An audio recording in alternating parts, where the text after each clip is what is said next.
Good morning. It is Wednesday. It is the 17th of December.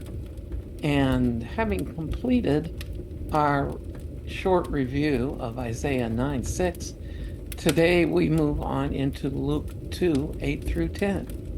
Now there were shepherds nearby living out in the field, keeping guard over their flock at night.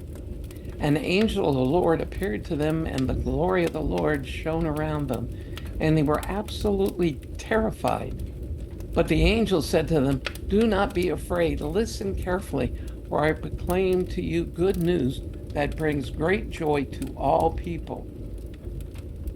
What's really interesting about the Christmas story, and especially about Jesus being born and an angel announcing to the shepherds, is among the Jews in Judah and in Israel, shepherds were not looked upon with great esteem. In fact, they were kind of at the bottom of the food ladder. And we see that God makes announcements to not the people we would expect, the men, the leaders, the king, but to Mary first, and to Joseph. Of course, it's a good idea Mary found out first. But then he comes to the angels after let me try that again. But then the angel comes to the shepherds after Jesus is born and brings the message to the least important people. Yes, the wise men, the magi, they got a sign, not direct message, and they came some 2 years later. But at the beginning, God announced, oh, I'm having fun this morning.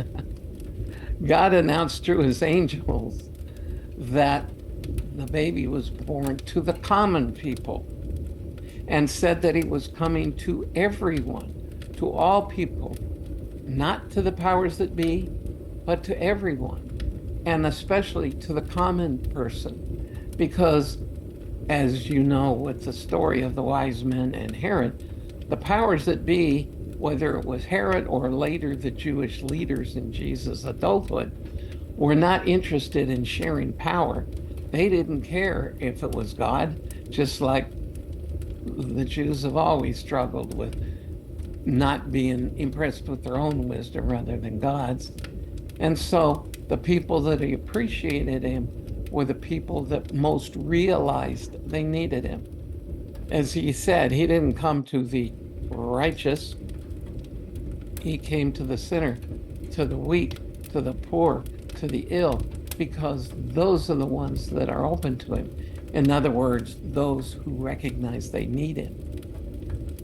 And if you're part of the body of Christ, and if you're celebrating his coming, that means at some point you recognized you needed him. One has to be humble to be saved, to recognize we can do nothing to receive our own salvation. And pride is the thing that keeps people from being saved. I'm going to work my way to God. I'm going to earn his approval. Or I am so wise, I don't need there to even be a God. I become my own God. Or science is whatever. Pride is what keeps people from being saved. And the shepherds had nothing to be proud of. But nevertheless, God came to them first. So this helps us keep a perspective on the Father and on the manger. And I'll see you again tomorrow.